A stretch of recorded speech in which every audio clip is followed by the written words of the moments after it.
오늘 말씀은 구약성경 룻기입니다. 룻기 1장 1절부터 14절입니다. 룻기 1장 1절부터 14절입니다. 사사들이 치리하던 때에 그 땅에 흉년이 되니라.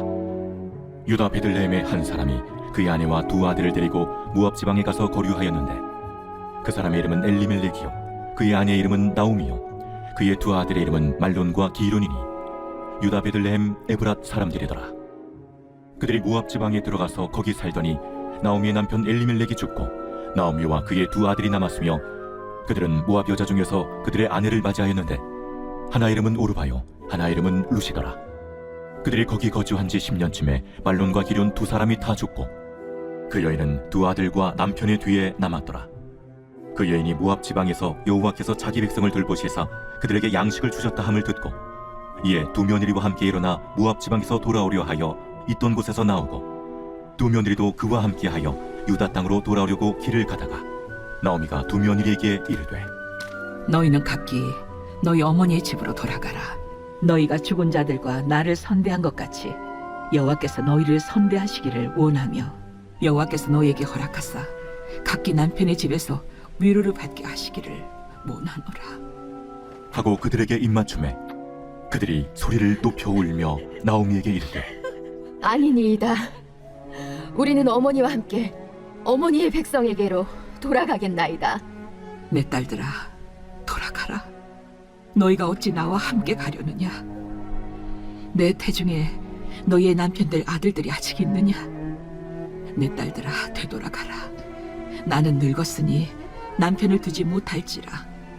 가령 내가 소망이 있다고 말한다든지 오늘 밤에 남편을 두어 아들들을 낳는다 하더라도 너희가 어찌 그들이 자라기를 기다리겠으며 어찌 남편 없이 지내겠다고 결심하겠느냐? 내 딸들아, 그렇지 아니하니라. 여호와의 손이 나를 치셨으므로 나는 너희로 말미암아 더욱 마음이 아프도다. 그들이 소리를 높여 다시 울더니 오르바는 그의 시어머니에게 입맞추되 룻은 그를 붙쫓았더라.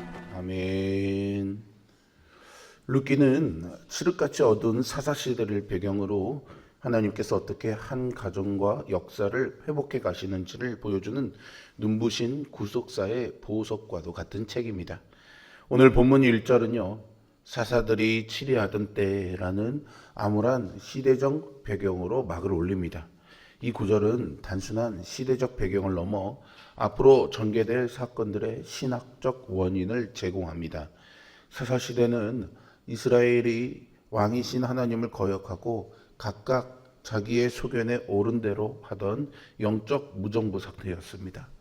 이스라엘의 영적 타락은 결국 그들이 머무는 땅에 물리적인 재앙을 불러왔지요. 이 어두운 무대 위로 한 가족이 등장합니다. 하나님이 주신 기업의 땅에 위기가 찾아왔을 때 이 가족은 하나님의 얼굴을 구하며 회개하는 대신 인간적인 생존의 방식을 택했습니다. 우리는 내 인생이 내 계획대로 착착 진행될 때 성공이라고 말합니다. 하지만 내 계획이 실패할 때는 마치 하나님이 멀리 나를 떠나거나 심판하거나 저주하시는 것처럼 생각하죠. 하지만 그 실패하는 지점이 하나님이 일하시는 지점이라는 사실을 기억해야 합니다. 인생이 꼬였다고 느낄 때 하나님은 그 꼬인 매듭을 풀며 당신의 은혜를 엮어 가십니다. 오늘 본문의 나오미가 바로 그 인생의 막다른 골목, 인생의 끝에 서 있는 사람입니다. 나오미의 절망은 단순히 한 가정의 비극이 아니라 사사시대라는 영적 암흑기 속에서도 하나님이 어떻게 새 일을 행하시는지를 보여주는 소망의 통로가 됩니다.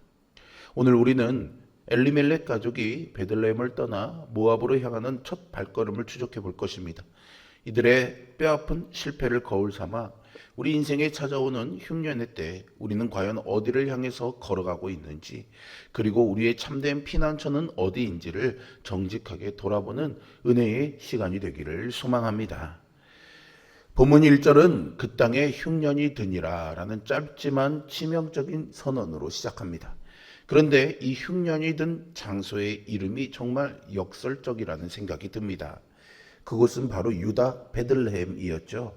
베들레헴은요 히브리어로 베이트라는 집을 의미하는 단어와 떡, 양식을 의미하는 레헴이라는 베이트 레헴이 이루어져 만들어진 합성어로요. 직역하자면요 떡이 있는 집이라는 뜻입니다. 생명을 공급해야 할 떡집에 떡이 떨어진 것이죠. 그 땅에 흉년이 드니라. 성경에서 언약의 땅에 찾아온 기근이나 흉년은 결코 단순한 자연재해나 우연한 기후 변화가 아닙니다. 신명기 28장에 기록된 말씀에 따르면 기근은 이스라엘이 하나님을 떠나 우상 숭배할 때 내리시는 하나님의 분명한 징계적 성격을 띠고 있습니다. 따라서 떡집의 흉년은 하나님께서 당신의 백성들의 영적인 상태를 일깨우시기 위해 치시는 사랑의 매였습니다. 이스라엘은 풍요의 신인 바알을 섬기면 땅이 넉넉해질 것이다 라고 믿었지만 하나님은 하늘의 문을 닫으심으로써 참된 생명과 양식의 공급자가 오직 여호와 한 분뿐임을 가르치고자 하셨습니다. 오늘날 우리의 삶의 베들레헴에도요 영적인 육적인 흉년이 찾아올 때가 있습니다. 내 삶을 지탱하던 건강, 재정, 관계의 떡이 바닥을 드러낼 때 우리는 그것을 단순한 불운으로 여겨서는 안 됩니다. 그 흉년은 우리의 시선을 세상의 떡에서 돌이켜 생명의 떡이신 참된 하나님께로 향하게 하려는 주님의 확성기입니다. 흉년의 때에 성도가 가장 먼저 해야 할 일은 도망치는 것이 아니라 언약의 자리에서 무릎을 꿇는 것입니다. 흉년이라는 하나님의 채찍 앞에서 이제 이 가정의 이름이 소개되는데요. 그의 이름은 나의 하나님은 왕이시다 라는 뜻을 가진 엘리멜렉입니다. 여러분, 나의 하나님은 왕이시다. 얼마나 영광스럽고 위대한 이름입니까? 사사시대의 사람들이 각기 소견대로 행하여 왕이 없다고 외칠 때 그의 이름은 홀로 여호와만이 참된 통치자이심을 고백하고 있습니다. 그러나 안타까운 것은 엘리멜렉의 행동이 그의 이름과 정면으로 모순되고 있다는 점이죠. 나오미의 가족 그리고 엘리멜렉의 가족은요 베들레헴에 살았습니다. 하나님의 약속이 있는 풍요로운 땅이었지만 그곳에 기근이 찾아오자 엘리멜렉은 하나님의 뜻을 묻는 대신에 자기의 판단을 믿고 모압 땅으로 떠납니다. 하나님이 왕이시라면 비록 흉년이 들었을지라도 왕의 처분과 또 약속을 신뢰하면서 언약의 땅을 지켜야 했습니다. 그러나 그는 눈에 보이는 현실의 두려움에 압도되어서요 생존을 위해 젖과 꿀이 흐르는 약속의 땅을 저버리고 우상의 땅인 모압으로 피신하는 길을 택했지요.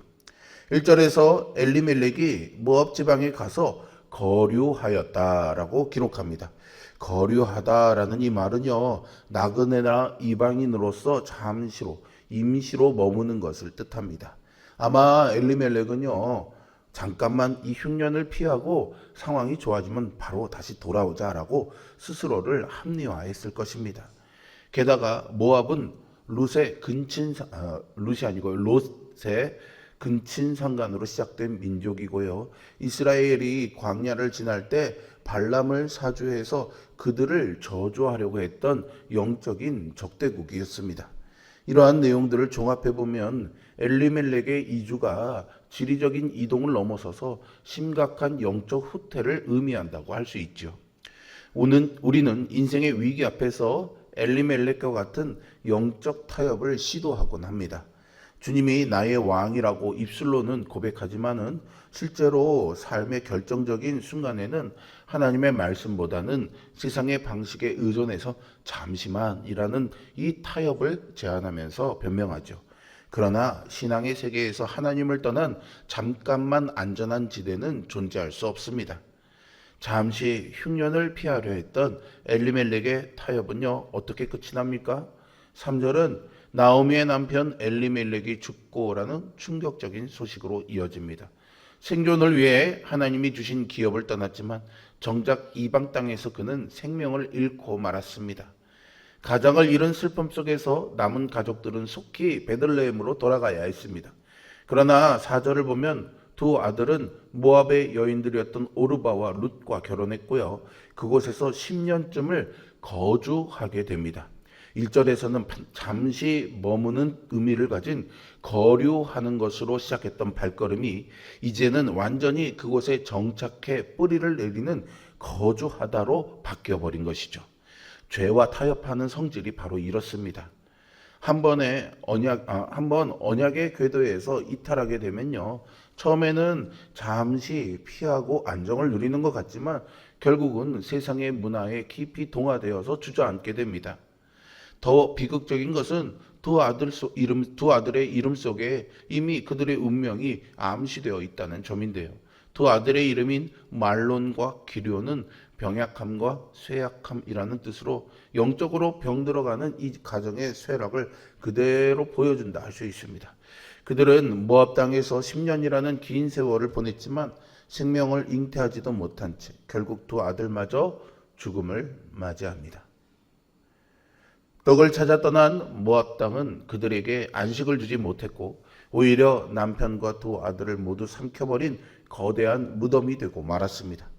세상을 향한 타협은 결국 세상에 영적으로 동화되게 만들고 그 끝은 모든 것을 잃어버리는 영적 육적인 쇠망뿐입니다.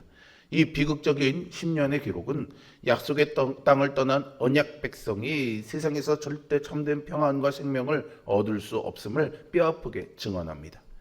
결국 풍요를 찾아 떠난 곳에서 남편과 두 아들은 모두 죽고 맙니다. 나오미는 훗날 풍족하게 나갔으나 비어 돌아오게 하셨다라고 고백하죠. 이 텅 비어버린 상황이야말로 오직 하나님으로만 채워질 수 있는 은혜의 공간이 되기도 합니다. 때로 하나님은 우리를 더 큰 것으로 채우시기 위해 우리가 끝까지 쥐고 있던 가짜 소망들을 비워내십니다. 우리는 문제를 피하려고 지도를 바꾸고 환경을 바꾸려고 애쓰지만 하나님은 지도가 아니라 우리의 중심을 당신께 돌리기를 원하십니다. 모든 것을 잃고 비참해진 나오미에게 한 소식이 들려옵니다. 6절에 그 여인이 모압 지방에서 여호와께서 자기 백성을 돌보시사 그들에게 양식을 주셨다 함을 듣고 라는 소식이죠. 나오미는 이 소식을 듣고 다시 약속의 땅으로 돌아가기로 결심합니다. 그녀는 함께 길을 나선 두 며느리인 오르바와 룻에게 고향으로 돌아가라고 권유하죠. 자신과 함께하는 것은 인생을 낭비하는 일이라 생각했기 때문입니다. 지금 돌아가면 이 두 며느리가 새로운 출발을 할 수 있다고 생각했던 것이죠. 나오미는 여호와의 손이 나를 치셨다라면서 13절에서 한탄합니다. 하나님은 이 원망조차 부르짖음으로 들으시고요, 이미 회복의 발걸음을 떼게 하셨습니다. 회복은 고통의 순간에도 모든 주권이 하나님께 있음을 인정하는 데서 시작됩니다. 하나님은 나오미가 스스로 낭망했던 그 밑바닥에서 그녀가 상상치 못할 큰 일을 준비하고 계셨습니다. 결국 오르바는 떠났지만요, 룻은 나오미를 붙쫓았습니다.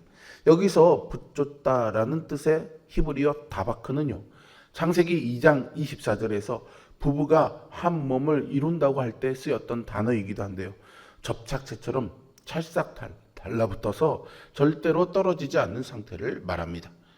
나오미는 모두가 떠나는 절망적인 상황에서 내 곁에는 아무도 없다라고 울부짖었지만 하나님은 룻이라는 헤세드, 즉 변함없는 언약적인 사랑을 그녀에게 딱 붙여주셨습니다. 이것은 우리를 포기하지 않으시고 끝까지 추적하시는 하나님의 끈질긴 사랑을 상징합니다. 세상은 더 이상 유익을 얻지 못하면 우리에게 등을 돌리지만 하나님의 헤세드는 우리가 가장 가치 없고 낮은 자리에 있을 때 더 강력하게 우리를 덮습니다. 인생의 벼랑 끝에서 우리가 붙잡아야 할 것은 세상의 방법이 아니라 나에게 접착체처럼 붙어있는 하나님의 신실하심입니다. 내가 끝이라고 생각한 그 지점에서 하나님은 룻을 통해 놀라운 역사를 이미 시작하고 계셨습니다. 나오미의 끝은 결국 다윗 왕의 계보가 되어서 인류를 구원할 예수 그리스도의 족보로 이어지는 위대한 시작이 되지요. 결국 혹시 우리의 인생의 벼랑 끝에 서 있는 그런 때를 느끼고 있지는 않습니까? 그럴 때 우리는 기억해야 됩니다. 우리가 모든 소망의 끈을 놓았을 때 하나님은 비로소 당신의 전능하신 팔을 뻗어서 우리를 붙잡아 주신다는 것을 말입니다. 하나님의 헤세드는요, 절대 우리를 떠나지 않고 지금 우리의 삶에 타바크, 즉 붙잡는 밀착되어 있다는 사실을 잊지 마시기를 바랍니다. 놀라운 일을 시작하실 주님을 바라보며 오늘을 견디며 살아내시기를 바랍니다. 그분과 함께라면 우리의 마침표는 언제나 새로운 시작을 알리는 쉼표가 될 것입니다. 룻기 1장의 서론은요, 우리에게 참으로도 무겁고도 중요한 영적인 질문을 던집니다. 내 삶에 흉년이 찾아와 떡집에 떡이 떨어진 것 같은 절망적인 순간, 우리는 과연 어떤 선택을 하고 있습니까? 나의 하나님이 왕이시다라고 찬양하면서 정작 삶의 문제 앞에서는 엘리멜렉처럼 내 소견에 옳은 대로 살 길을 찾아 세상의 모압으로 달려가고 있지는 않습니까? 잠시 흉년만 피하겠다는 가벼운 타협이 결국은 세상에 완전히 주저앉게 만드는 영적인 무덤이 될 수 있음을 우리는 마음 무겁게 두렵게 깨달아야 합니다. 하나님이 우리의 삶에 흉년을 허락하시는 이유는 우리를 굶겨 죽이려고 하시는 것이 아닙니다. 세상에 헛된 떡을 구하던 발걸음을 멈추고 다시 언약의 자리, 기도의 자리로 돌아오게 하시려는 주님의 간절한 부르짖음이십니다. 세상의 모압 땅에는 절대 우리의 영혼을 살릴 떡이 없습니다. 비록 베들레헴이 지금은 당장 메말라 보일지라도 왕이신 하나님이 다스리시는 그 언약의 땅에 머무는 것만이 우리가 진정으로 사는 길입니다. 혹시 지금 생존을 위해서 영적인 모압에 머물고 계신 분이 있다면 그 파멸의 10년이 다 차기 전에 짐을 다시 싸서 약속의 자리로 돌아와야 하겠습니다. 환경이 아니라 하나님 한 분만을 나의 참되신 왕으로 신뢰하면서 흉년 속에서도 믿음의 자리를 굳게 지켜내는 우리 모두가 될 수 있기를 주님의 이름으로 축복합니다. 기도하겠습니다. 신실하고 살아계신 아버지 하나님, 오늘 말씀을 통해서 정직하고 엄중하게 우리의 자신을 돌아보게 하여 주시옵소서. 우리가 찾는 자리가 비록 기근과 흉년이 있을지라도 하나님이 약속하신 그 땅에 머물고 있는지, 아니면은 우리의 판단에 좋은 곳으로 잠시 있어 보겠다라며 머물고 있는 모압 땅인지 나를 돌아보게 하여 주시고, 우리가 여호와의 이름을 찬양하며 하나님이 나의 주인이십니다라고 입술로는 고백하면서 엘리멜렉처럼 내가 살 길을 찾아 타협하며 떠나고 있는 것은 아닌지 다시 한번 진지하게 돌아보며, 혹여나 우리가 머물고 있는 그 자리가 어떤 자리인지를 발견하게 될 때 하나님께서 정하신 그 자리로 온전하게 돌아가 그 자리를 굳건하게 지키며 살아갈 수 있는 믿음 또한 허락하여 주시옵소서. 하나님께서 우리의 삶을 언제나 지켜봐 주시며 흉년과 실패의 자리에서도 언제나 헷세대의 사랑으로 붙잡아 주심을 기억하게 하여 주시고, 우리에게 늘 그 하나님의 사랑이 붙어 있음을 깨닫게 하시는 룻과 같은 하나님의 사랑의 흔적을 우리의 삶에 남겨두셨음을 기억하며 그 하나님의 헷세대의 사랑을 붙잡고 오늘도 살아내는 하루가 되게 하여 주시옵소서. 5월 한 달을 시작합니다. 하나님께서 이 한 달도 우리 성도들의 삶을 지키시고 안위하여 주시옵소서. 주님의 평안 가운데 살아가는 우리 모두가 되기를 간절히 소망하며 예수 그리스도의 이름으로 기도합니다. 아멘.